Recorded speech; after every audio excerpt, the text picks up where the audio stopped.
as well to see who they're actually working with right now before pressing forward with anything like that.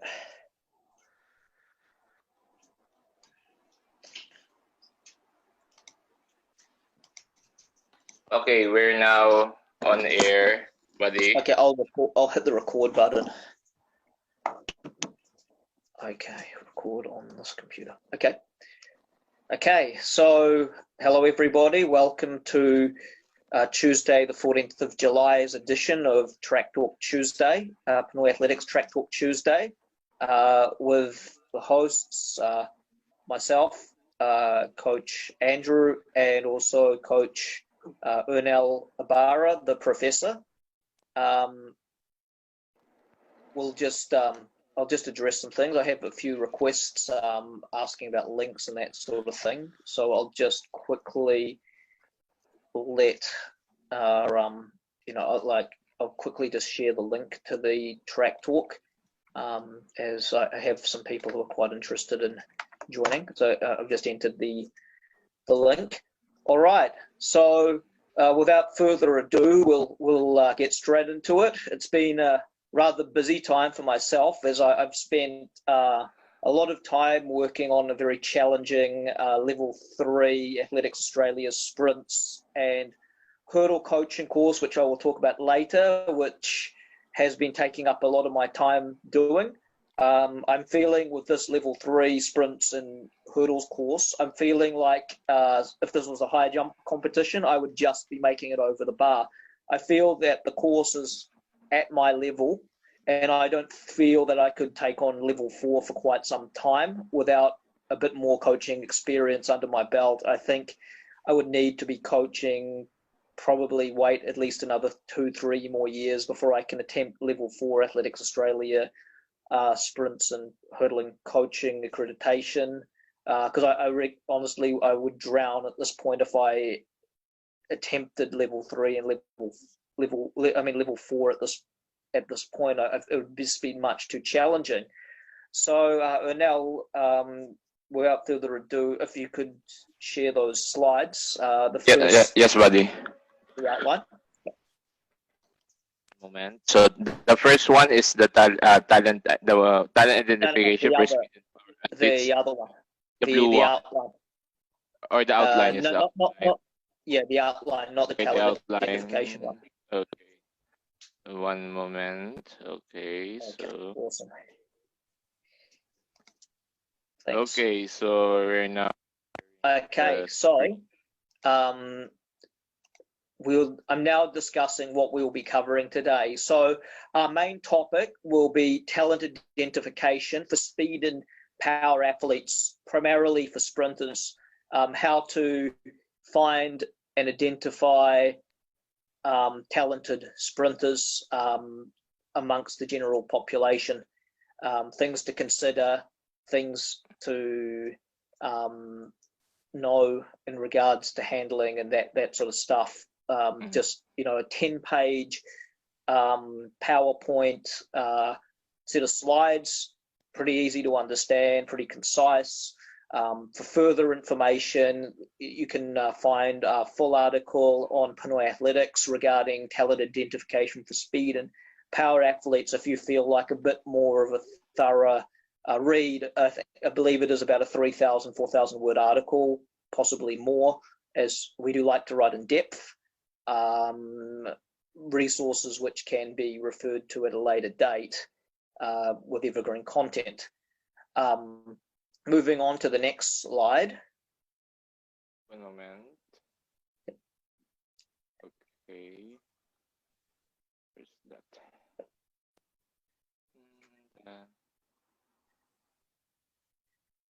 Yep. One moment, buddy. I'm looking. Okay. Next. Okay, yes. Continue. Moving on to the next slide.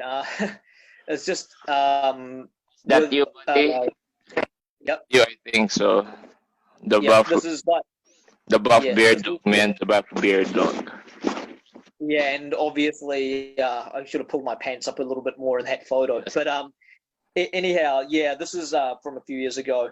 I'm just reporting that I'm now not only am I coaching online, but I also have to keep my own physical fitness up. So, like I believe that any good coach should lead by example, and I've now started working out in the gym, mainly just to encourage my group of athletes to start, to not skip workouts, to stay fit. I mean, at 36 years of age, I'm just heading back into the gym. I'm lifting. I'm on the treadmill, and I'm gradually building back my fitness levels. And also, I just like to stay healthy because, I mean, with COVID and all, I'm just trying to keep my health in check. I'll just run through what I did in the gym today. I did some clean and jerks, 5 sets of 5. I did some power cleans, 65. Deadlifts, I went to about 120. I did 5 reps. Incline dumbbell bench press, step ups, 3 sets of 12 at 10 kilos of a quick rate on a plate. Wrist exercises, very crucial for developing grip, like a number of wrist exercises, followed by 3 sets of 6 pull-ups. Back in the day, I used to be able to do a continuous set of 35 pull-ups, but that was honestly like nearly 20 years ago. It was much lighter then when I was able to do it. Also, for my warm-up, I ended up doing like 2.2K in 8 minutes on the treadmill. So that's just an update of how weights and stuff are going on a personal note. But anyway, I don't want to bore the public with the details of my workouts. So if we could move on to the next slide.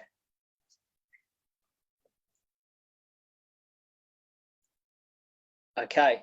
So as I was mentioning before, I've been primarily busy on a personal note with Level 3 Athletics Australia sprints and hurdle coaching accreditation. I'm nearly done with the course. I'm doing the assessment at the moment. I've nearly finished it. I've written it out. I had to write a 13-week program. I chose to do a 13-week program for a high school 200 and 400 meter runner. I've nearly, completed it with the templates. Actually, it was supposed to be the most difficult part of the assessment, but for me it was the easiest because I already had templates. I already had athletes who I've coached in similar situations, so it was just really picking and choosing and making slight adaptations. And I wrote it out, but now I've got to type it out, so that's taking a bit of time to encode because I just printed it out, wrote it out. Now I've got to type it out. It was interesting because as well as that, on the Level 3 Athletics Australia course, they were very good questions at the start. There was a question like I had to design a pull workout. I had to design a training program. If an athlete, gets sick, if an athlete will get sick, you have to take a lot of things into consideration when they're moving back to ensure that they don't get injured because their body's weakened. So you've got to sort of gradually build them back into training. I mean, if an athlete's been sick for a couple of weeks, and you need a couple of weeks to gradually build them back into training, not rushing them straight back into intense training after coming off being sick or something like that. It was interesting. There was some more really good thought-provoking questions in there in that course. Just a moment. So it was really enlightening. I mean, I found it really helped me structure things. So I just got the folder out. Explain the primary benefit for sprinters in performing plyometric exercises. So I just really felt that it's the main point about plyometric exercises, as well as developing strength and power. It's like the bridge between the strength developed in the gym and the speed on the track. So it's basically converting all that gym strength into explosive speed on the track. That's how I likened plyometrics. Then there was a primary benefit for sprint hurdlers in performing strength and conditioning sessions, pull sessions for conditioning.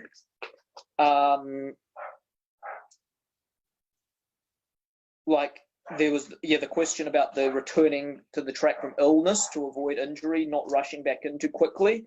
and developing in the preparing an experienced team of 16-year-old girls to run a 4x1 with efficient changes. Yeah, so like, of course, push pass, and then just going through the the handoff drills and that sort of thing. Obviously, with starting with just practicing handoffs, practicing calls, then moving to jogging and passing the baton, and then moving to short approaches, and then fourth, just familiarizing the baton changes, and getting the athletes to sort of familiarize themselves with the other runner, how long they need to run in, where they need to put their check marks, that sort of thing. So yeah, it was really enlightening. It wasn't a cheap course to do, so that's another reason why I probably will be waiting a couple of years to move on to the next level, and also the life experiences needed to get to that next level. Anyway, moving on to the next slide.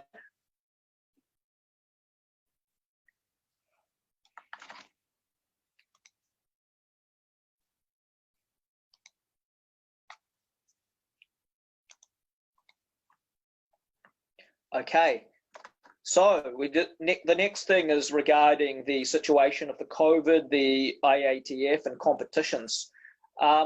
As of now, relating to the Philippines, it seems that COVID cases are obviously rising rapidly. What I noted was quite high death numbers reported: 165 2 days ago, 65 today.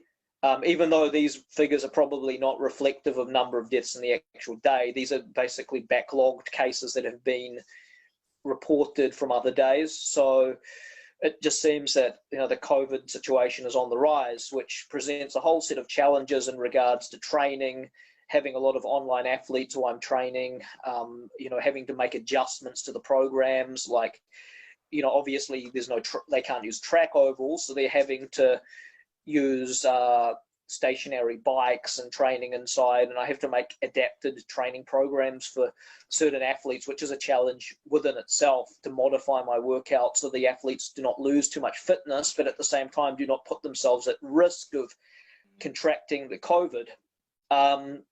So as far as I could with the IATF, they have already approved basketball and football to return to training. We're not sure in regards to athletics and track and field, even though running and recreational activities were approved with some limitations. We're not exactly sure what, with Philippine athletics, what the situation is with the IATF. Hopefully we will get updates soon on that. The last thing we heard was from one of the webinars of PTAFL was that they were planning to push through with weekly relays in September.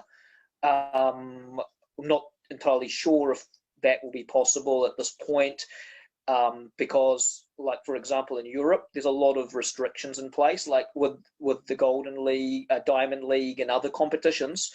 They have competitions, yeah, but they're not the same as they were before the COVID. There are restrictions. Like, for example, there's athletes running in different stadiums that are sort of telecast to tele-linked.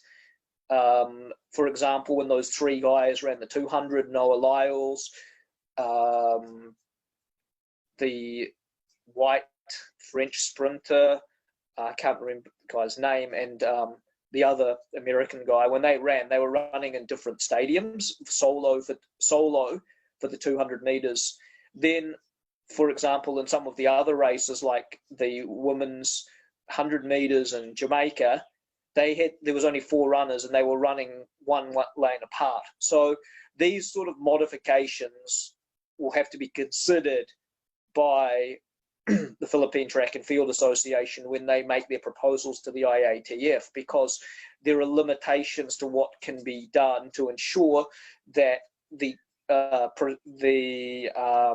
protocols put in place are in line with the rest of the world regarding safety, first in regards to COVID control and that sort of thing. So moving on to the next slide.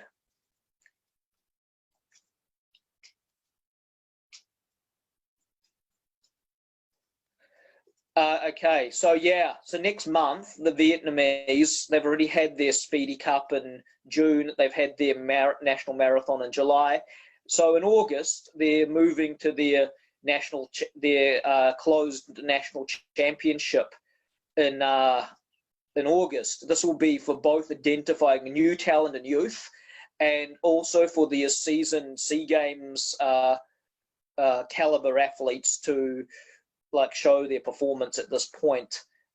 We will be reporting on the results of this competition. I believe it is in the first or second week of August. So it'll be both for under 18 and senior athletes from Vietnam.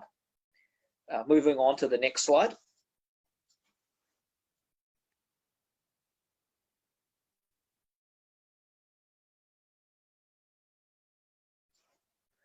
Okay, so there was a little bit of controversy the other day because they had a three-man race at the Impossible Games with Noah Lyles stopping the clock at 18.90, which would have shattered nearly 0.3 seconds off Usain Bolt's world record. I believe that was set in, if I'm not mistaken, 2009 at the World Championships in Berlin, which was 11 years ago now. It doesn't seem like, in 2009, when Bolt ran that, it doesn't seem like very long ago, but that's already more than 10 years ago now. It's 11 years ago when Bolt ran that phenomenal, set of times at the 2008 Olympics, and then in 2009 he backed up with, even more impressive times. Noah Lyles ran, he stopped the clock. It was stopped at 18.92, and then it was rounded down to 18.90. Steve Cram, the commentator, he couldn't believe it. He was like, that can't be right. That can't be right. That can't be right. He hasn't, that time doesn't look right. Later after the race, they discovered that Lyles had actually ran 185 meters, meaning that, he was 4 lanes out from lane 1. I think he was in lane 4, so he was like 4 or 5 lanes out from 4 lanes out from lane 1. He's in 5 or 4. So he started at was around where the 200 meter starters in lane 1, but he was in lane 4 or lane 5. So he ended up running 185 meters for 1890, which is still good. It's still like a 20-second 200 meter run. Okay, so next slide. Also, the very impressive run in Jamaica. They had a competition there, which was, as I said, 1 lane apart. Each athlete was separated by 1 vacant lane. Shelly-Ann Fraser-Pryce, just made a world lead of 11 flat into a strong minus 2.2 headwind. Her, opening, with 11 flat, with considering that she looks like she's carrying a bit of weight, and obviously with COVID and that sort of thing, it must have been a bit difficult to train. Still comes out and blasts 11 flat, just off the bat. It's just and I thought it was a very impressive performance. She was pretty much out the front by herself. I think second was 11.4, 11.5, and then there was 11.8 or 11.7 in that race. So it's almost like a training run. But there's going to be with Fraser-Pryce, the interesting thing as well is the height. I mean, Ernell wrote a very interesting article. I believe she's only 5 foot, or maybe even around 5 flat in height. And Ernell wrote a very good article on how height in female sprinters is not really too much of a factor compared to, say, genetics. And Because yes or no? yes, as I mentioned, it's really the dynamics and the mechanics of the running. Because example, if Yep. always the height would be a matter of thing, for example, our dear friend Alexandra Burghardt stands at 5'11", Yep. and yet she's her 11.32, and then but Yep. then she was only to qualify for the Olympics, not on individual events but on the relay. She's like always on the top 3 or top 4 or top 5 runner sprinters in Germany that time, and she said that she had all this is non-verbatim, but sometimes she's saying Yep. that I think her height sometimes is A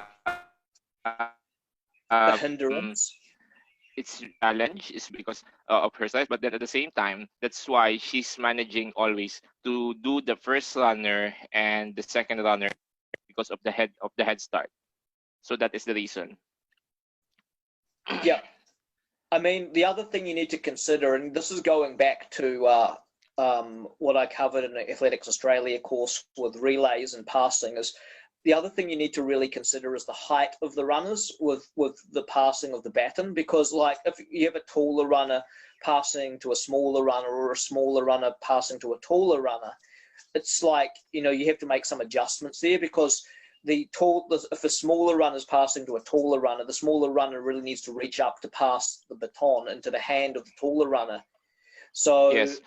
these sort of factors need to be brought into play when you choose your order of your relays based on height. That needs to be also considered, as well as the athlete's strengths and weaknesses with starts and running around curbs and Yes. passing. That all needs to be considered Yes, as buddy. well. I think it would be good that if you watch the 27 World Athletics 4x100 meter relay finals women, Alexandra Lander, and she's on the first run, so that you can clearly What observe year is it? Sorry, 2017 or 2017 2000? Bahamas. 2017 Bahamas, Yep. World Relays 4x100 women. There where they beat United States and Jamaica, because Yep. US slipped. I think it's Yep. on the first run.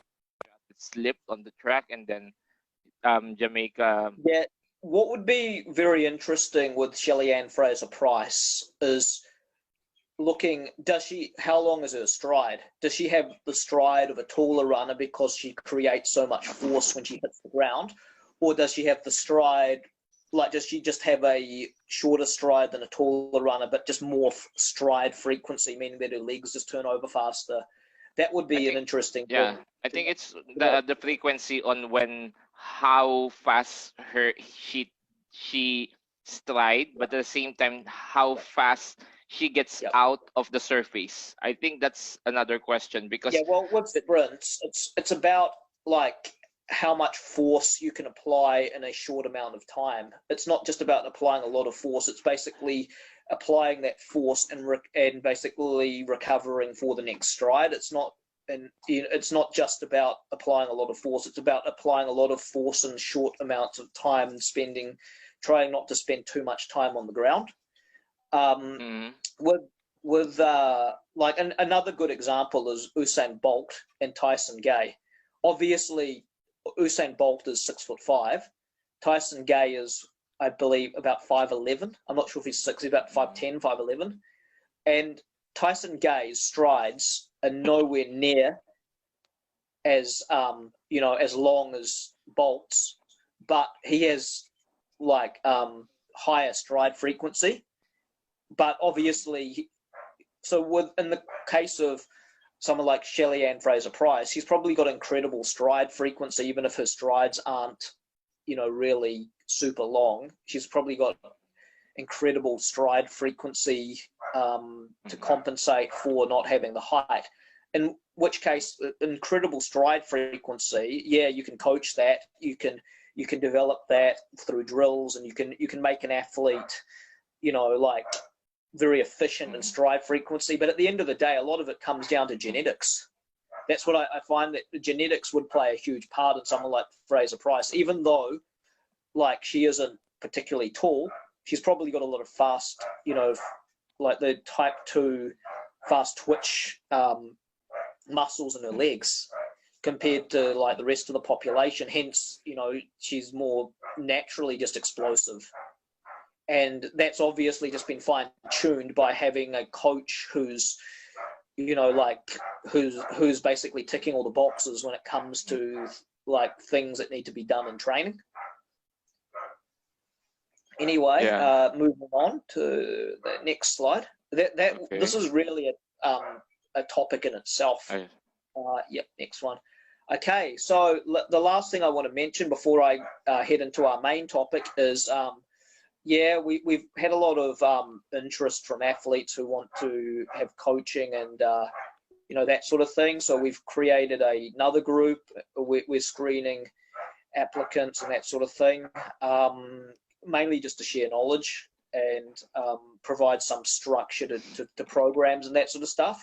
Actually, as a matter of interest, with the 6 guys I'm helping at the moment, who I'm coaching, all of them online, 2 of them in the States, 4 of them in the Philippines, 5 sprinters and a middle distance runner. The first thing I've already started giving them programs, but and they've all been pretty good. I mean, they've been reporting in, they've been sending videos, they've been sending photos, they've been asking a lot of questions, which is always good when athletes, want to know why they're doing things, and, and they can accept constructive explanations.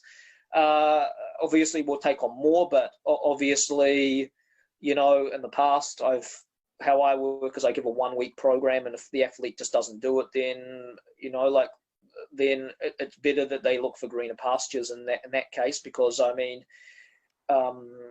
here I get paid quite a bit to be a coach, and this is basically voluntary. And if an athlete just doesn't do the programs after the first week, then basically they're on their own after that, because why make the effort?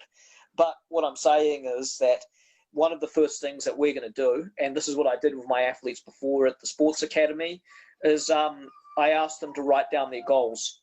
Not just write down goals, and they should be specific, measurable, and realistic, and timely.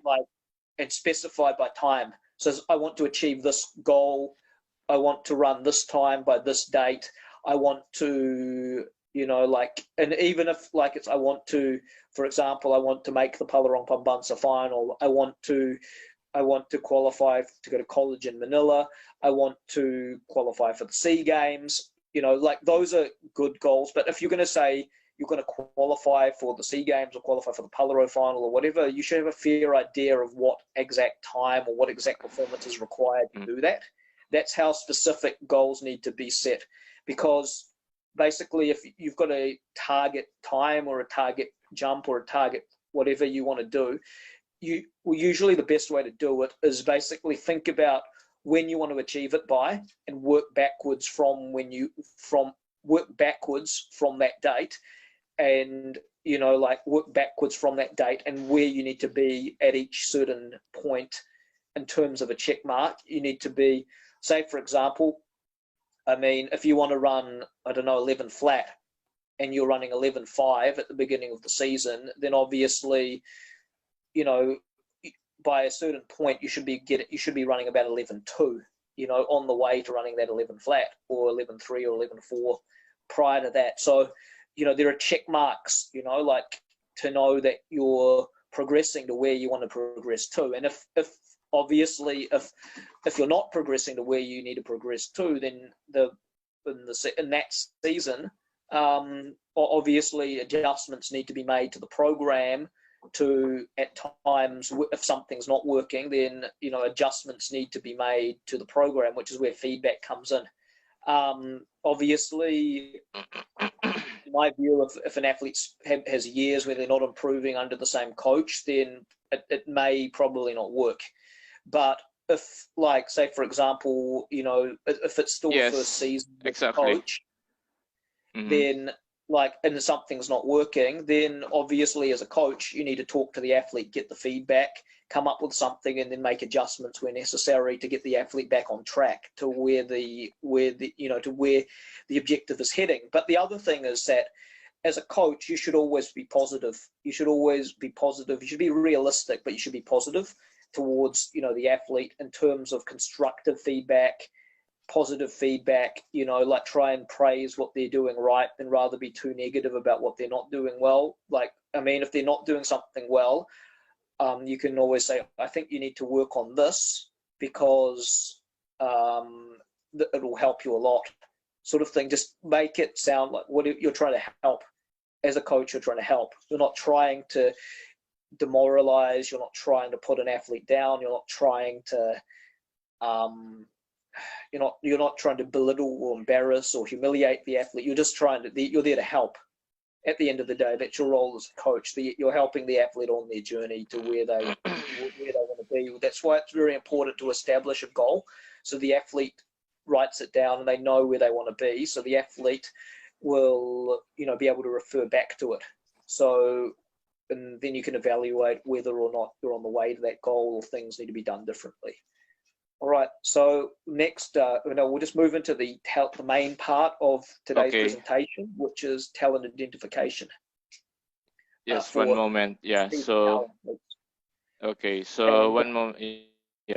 And then so we move now to the first presentation, to the main presentation. Meanwhile, we would like to also acknowledge our people who are on our Facebook: Patrick Manalang of San Pablo City, Laguna, Veranis, the season coach of University of San Carlos and Cebu. Regards also to, of course, Arvin is very former athlete of one of our best Cebu, Coach Banzon, Coach Ilde Banzon, Jaime Cabalan of Apayao Province, Mirasol Sunga of Apalit National High School.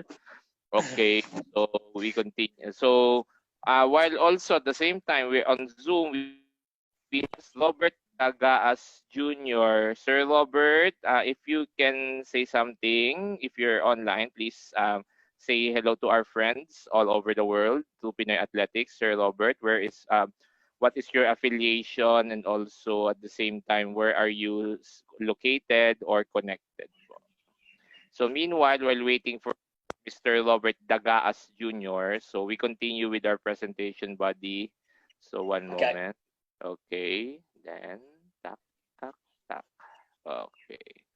Before I start with this presentation, I want to say, if Mr. Ildi Banzon is listening, Mr. Banzon in Cebu, I believe that Mr. Banzon, I have incredible respect for Coach Ildi Banzon, because, as far as I'm concerned, he's one of the best and most underrated grassroots coaches in this country. He has produced several Pambansa champions in the sprints. Yes, I feel like if ever for Visaya, I think for West Central Visayas, and this is what we are saying many times in terms of the local.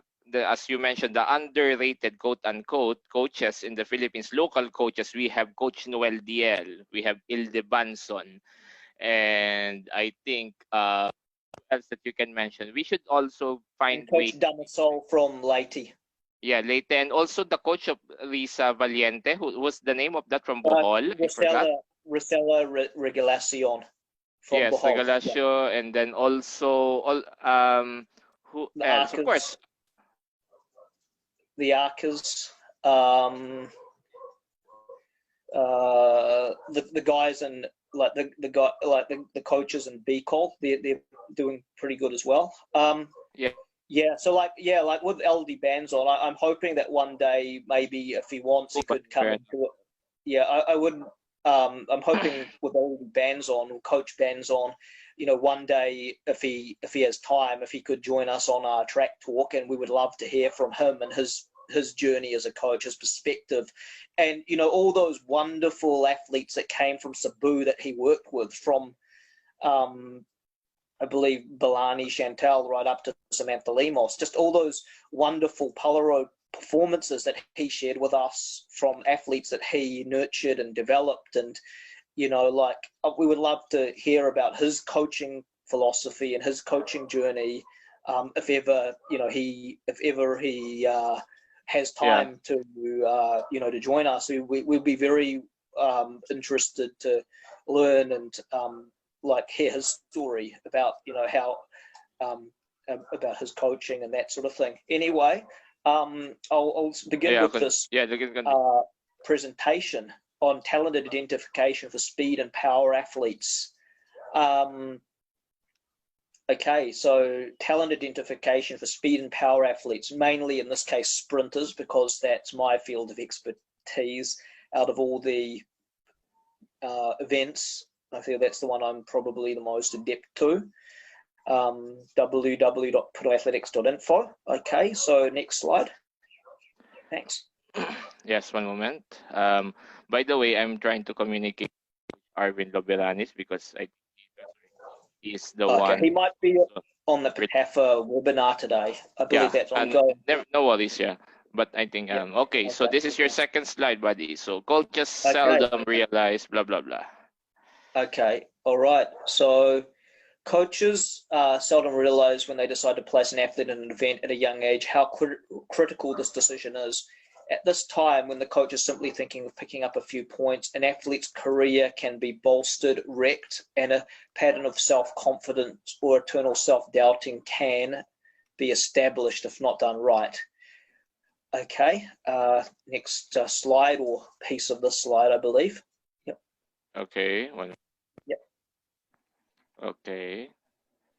Okay. This Okay, one. so there's an athlete there who's kind of like fits in the below category. Obviously, he doesn't look very happy. He's basically sort of like wants a bit of alone time. He's sort of covered. He might be crying here. He's like obviously not like a bit depressed. Obviously, not enjoying himself at this point. Okay, next slide. Yeah. One moment. Mm-hmm. Okay. One moment. Okay. Okay. Yeah. Okay. This decision might well have determined whether an athlete will eventually experience success or failure, receive a scholarship or not, remain in the sport. It's a serious matter, so there are more thoughts. Here are some more thoughts on talent identification. So this is like relating really if an athlete's specialized at too young an age, there's considerations here with when choosing to what age and when to specialize an athlete. These are some factors that may happen. I mean, obviously, if an athlete specializes at an early age, it doesn't always end up in disaster, but it can potentially end up in disaster if not handled well. So that's why it needs to be done carefully. I mean, look at, for example, Usain Bolt, right? If we're talking early age specialization, the guy was running the 200 when he was 13. It's not like he was a good junior who went on to become an incredible senior athlete and like really incredible senior athlete. So he was a young athlete who went on to do really well. Another young athlete who went on to do really well was EJ Obiena. I mean, he was doing pole vault when he was like in comps when he was about 13 or 14, and he went on to become an incredible like an incredible pole vaulter. It's not just so it's not just early age specializing in any event at an early age and enjoying an event or whatever. Like it's not real. It doesn't always lead to disaster if it's done well.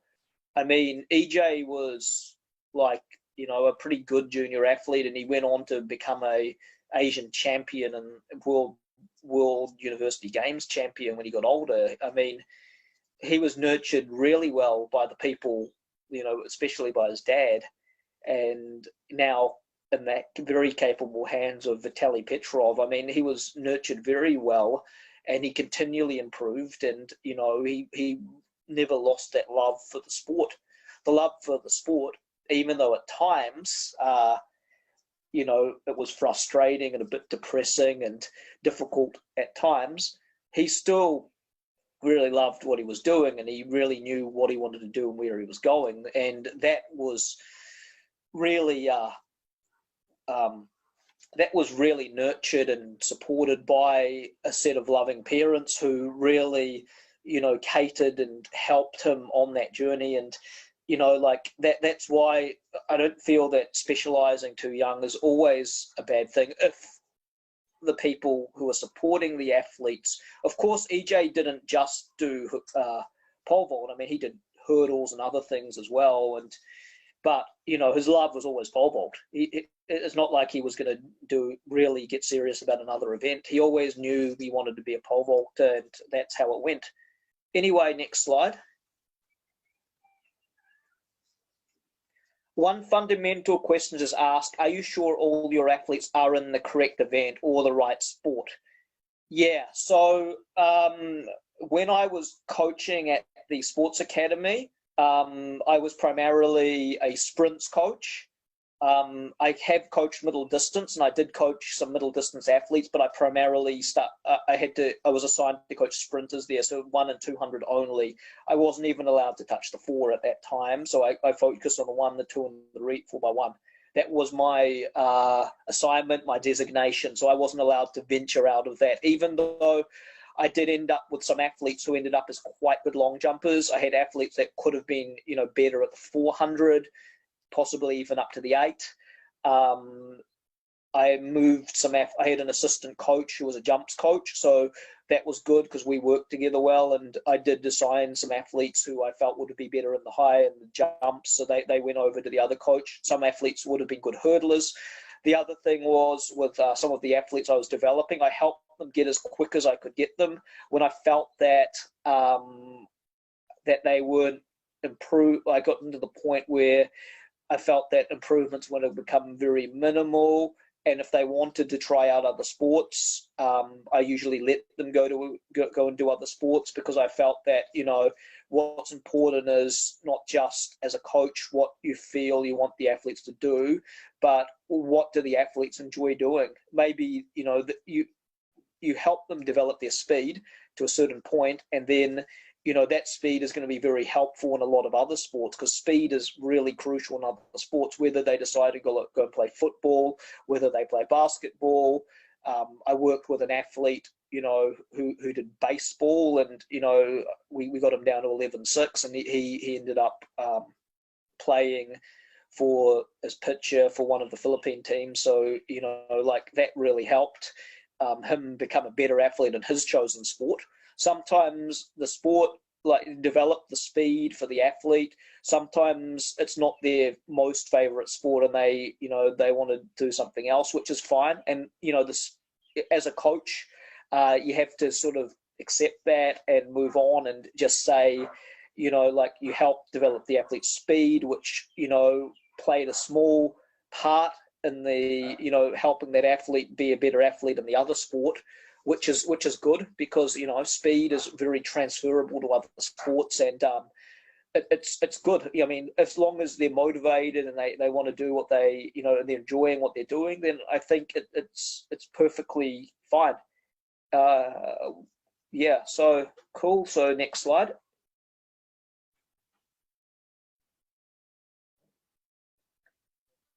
Okay, that's interesting.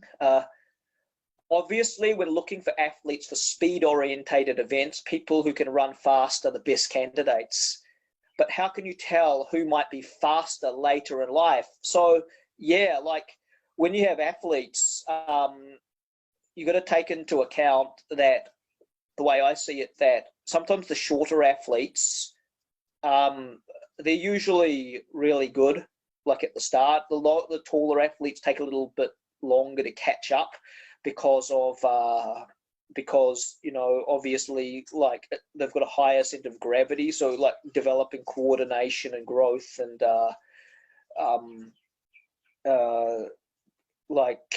being able to move efficiently, that it takes longer for them to adapt to that sort of thing.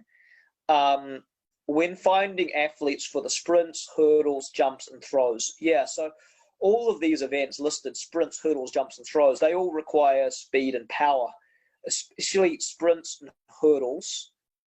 Sprints are basically the default, and then the hurdles and the jumps, you've got athletes that are good at sprints can be transferable over to hurdles and jumps. Throws a little bit different, as it requires a lot of arm and upper body strength, more arm and upper body strength as well, but also short bursts of speed, like lifting type speed, are very crucial for that event. There are 3 variables to look for: the ability to produce force quickly. So how quickly, not just not just applying force, a lot of force, but applying force quickly. So that's, for example, in the sprint, is basically hitting the ground and then coming back up into the next cycle of the sprint as quickly as possible, not just sort of hitting the ground and getting stuck on the ground sort of thing. The ability to move body parts and limbs quickly. So yeah, that's done through plyometrics and those sort of exercises to develop that, and the body type. Like for the athlete, do they have a big structure, or are they? So most sprinters are relatively lean, hopefully. A lot of lean muscle, or sometimes they might be a bit slim to start with, and they kind of need to gain weight. A very good example of a test that I used to identify sprinters and talent, because I went around a lot of schools in the province, and they didn't have they didn't have enough space, so I could do a 30-meter run with a 20-meter flying start. That generally that's a good test, but in schools which don't even have enough space to do that, some schools only had 10 meters or 5 meters, or you had to go inside a inside a covered court or something like that. So there wasn't the space.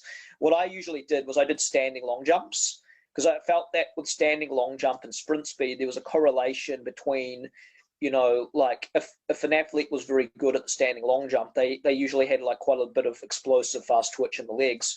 So I had charts on,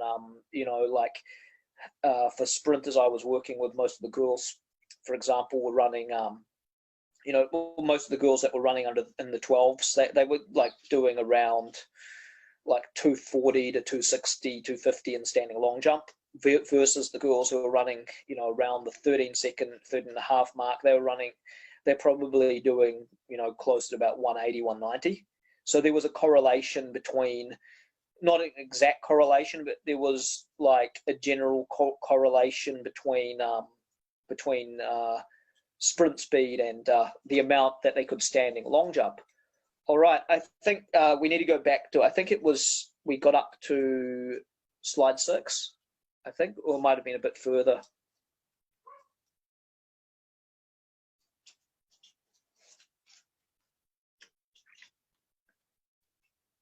Okay, Go I think back one slide or continue? Forward one slide. Okay, one moment. Oh, sorry. This one? Yeah, forward. I think that's it. Yeah. Okay. A major clue in the search for talent in the speed and power events is the ability to produce large forces quickly. This shows the athlete's power and elasticity. This ability can be measured subjectively by watching youngsters as they perform hopping and jumping games. Example, the standing long jump, which is what I mentioned before, and I probably do not need to go into much more detail. All right, next slide. So yeah, this is running along nicely, because we're probably going to be done by about 5 o'clock at this rate, or maybe slightly after. All right, yeah, so this is just I'm not sure if this is a video. I think this is a photo. It might be a video if we're lucky. This is a girl. Yep. Okay. The video. Yeah, this is a video of what I mean by a standing long jump. This is a girl doing a standing long jump. I'm not sure about the technique. I didn't really look into it, but this is just the general idea of how a standing long jump is done. See, boom, there she goes. See, she doesn't go over that line. That's how she does. That's how she performs a standing long jump. And the measurement is taken from the back of the foot, as in any long jump. No front of the foot stuff. That's kind of cheating. You have to take the measurement from the back of the foot. So if we could just play that video again, Ernell, just for the public's benefit. I felt, yeah, that actually I looked at her position at the start. I didn't feel it was a good video, but then I realized the way she takes off looks pretty good. Obviously, jump. Okay, we're now playing it. Yep. So this is a standing long jump. Boom. It'll show you like in slow-mo how she tucks under and then comes bang onto the ground, and she jumps 220, which is a fairly good jump, which correlates probably to around 13 seconds for the 100 on my scale. Anyway, next. That was actually a pretty good video to have in there. I didn't realize. This is just one of my old backup archive ones for rainy day, like today. Okay, this one? I need to go back one, I think, because... this one, or going back? The back one, yep. Okay, so these are some examples. I think, no, we're not going back to... Yeah, here we go. Okay, so here are some examples which, as you see, cogs in the process. Can they jump high or far? In short, you want people who, what are you looking for? Is a high ratio of displacement to ground contact time. So high ratio of displacement means more time off the ground than on the ground in terms of contact. So basically the ability to like tap the ground and explode is what you're really looking for when looking for talent. Okay, next slide. Yep. Okay, so watch kids on the basketball and volleyball courts. Look not only for the person who can jump, but the person who can land from a jump and jump quickly high again. So this is like an example of the last thing that said about ground displacement. It's about not just being able to land on a jump, but to jump and then explode quickly high again off a jump. So that is one way. If you go to the basketball, volleyball courts and you look for athletes, I mean, one athlete I had, he was a volleyball player, and he was a little bit too short for volleyball. I mean, 5'6", and when I saw him, he couldn't run properly, but I could see he had very good ground displacement time, very good bounce, which was just another way of describing ground displacement. He spent a lot of time in the air when he ran, like tap the ground, spent a lot of time in the air. He just didn't have very good leg cycle movement and very good arm swing. But I ended up fixing most of that. So, like he went from 12.5 to 11.4 in less than a year, and 25.7 to 22.8 in, I believe it was 9 or 10 months. From just fixing, the efficiency. But like that's the sort of thing that you need to look for when you're trying to identify sprint talent, is like looking at ground displacement, bounce, explosivity, that sort of thing. So, the athlete might be very slow when they, like 12.5 for a 16, 17-year-old boy that's really slow. But what I'm saying is that you look at the upside, which is that he needs to work on a lot of things. And, when you start ticking all the boxes as a coach, then he's not going to be running 12.5 for that. He's not going to be running 12.5 for much longer. Tick all the boxes, like just the technique, how to run properly, how to clear the blocks, all that sort of stuff. So start ticking the boxes for the athlete, and then they're going to just continuously get better as time comes. And you've got to be patient, because it's a long-term process, a long-term commitment in terms of nurturing an athlete to get them from A to B. And it's like in a way, it's like a scientific experiment to some extent, because you're observing the athlete, you're finding something that they need to improve, and then you're making that, you're basically working that into your program along with the needs of the other athletes you work with as well. So it's like, it's an ongoing process where you need to just continue, finding new ways to improve your athletes by looking at videos, watching the athletes run, getting verbal feedback from the athletes, communication, very important. Anyhow, we'll move to the next slide. I think we're nearly done here. Here we go. Okay, so yeah, we are done. So yeah, this is just a very short 10-slide presentation. I'm trying to make my slides 20 in future, but like this was my old format. I just dug this up because I felt it would be very useful to share with coaches, especially when they've got a lot of time to read up during COVID. Probably the best time to enrich your coaching knowledge. Okay, so these are some very useful links that I have listed. One is talent identification for speed and power athletes, which is about a 5,000 word article, which is like the bigger version of what I presented today.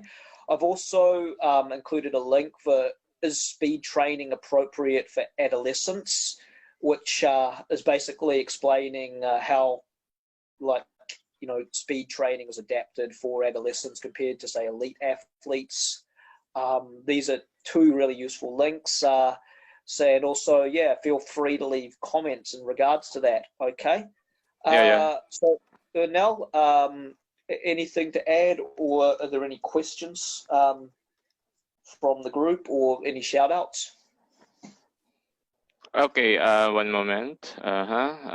So far, yes. We would like to again to thank everyone who joined us for this morning or afternoon there sa Philippines. So Jaime Cabalan, Arvin Loberanis, Maria Merasolsu, and also Coach, who's the name? Okay, stop share. Okay. Of course, I think Mr. Dagaas is not Dagastas, it's Dagaas who is who joined us later.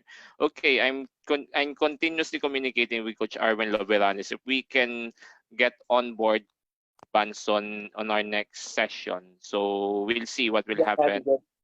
Yeah, so that if not, then we can also again it's like we will do something like this, ladies and gentlemen. So this time we will put a highlight on our local coaches who perform well in spite of their challenges and limitations for who had a stellar record, especially Pisaa. So those coaches that should be recognized in our community. So aside from, so we go from local most of the time. So Okay. Were there any questions to the group? have a good challenges. I think it's about recognize them. Okay, if there's any questions, you can accommodate like 1 or 3 of them on Facebook also and on give Zoom. About another 10 minutes to this online session before we wrap things up. I'm down to 10% battery on my phone, which is not a good thing. Okay, here we go. Well, there's some comments, but there's no questions. Good afternoon, watching. Yes. Okay. So they're watching from Apalit High School. Yes. And Jaime Cabal and Putul na. It means that their connection, because Mr. Cabalan is living in Apayao province, one of the mountain regions in the Cordillera region. Near it's like near Mountain Province. Is it near Benguet? Yeah, yes, yeah. It's part of the Cordillera Autonomous Region, Apayao, Kalinga,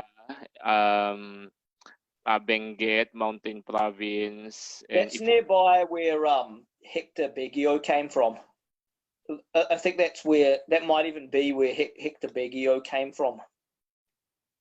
He came from around there because Hector Beggio was from the mountain provinces of Baguio.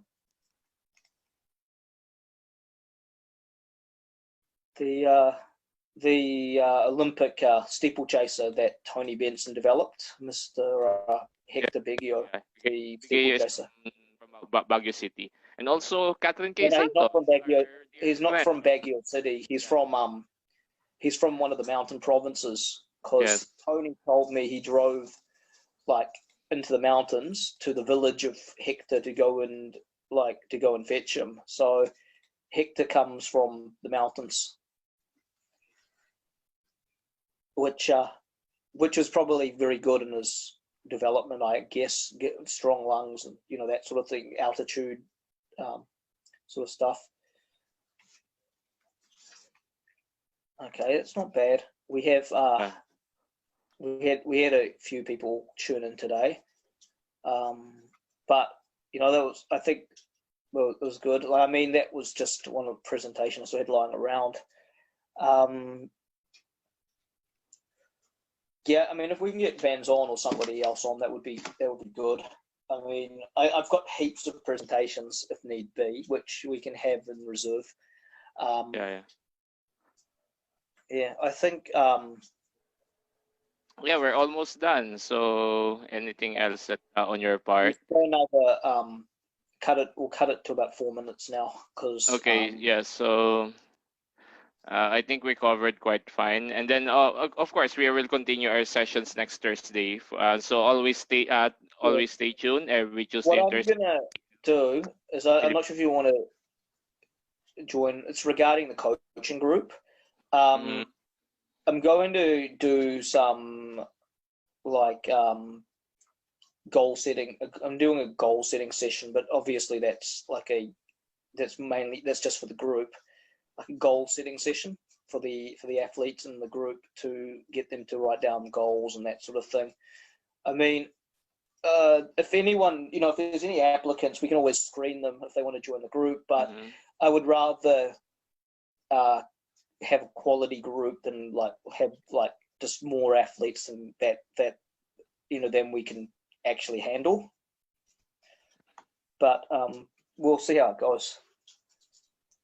I'll just stop. What we can do, we'll just stop we'll just go another 5 minutes, but we'll stop the recording and the live stream now. So Okay, before I so do we that, will stop now the recording. Okay, so thank you to everyone who joined us. Join us on next Thursday for another edition of Track Talk. Okay, and then once so far again our lineup, we're still working to invite the Palaro in charge for DepEd. That's our main agenda for the next few weeks. Again, it depends on their schedule. Second, we will have a presentation on our underrated, quote unquote underrated winning coaches or most successful local coaches in Palaro, Prisa, Asqua, etc. for our next edition. We are working to have on board Coach Alvin Loberanes of University of San Carlos, Cebu, and of course, his mentor, Coach Ildebanson. So stay tuned for our next edition of Pinoy Athletics Track Talk. This is Coach Ernel Abara of the University of Physical Education, Hungary, and with our newly recognized Level 3 Australian Athletics Coaches Association Level 3 Coach Andrew Perry saying goodbye and good afternoon. And take care. God bless. Mabuhay po tayong lahat.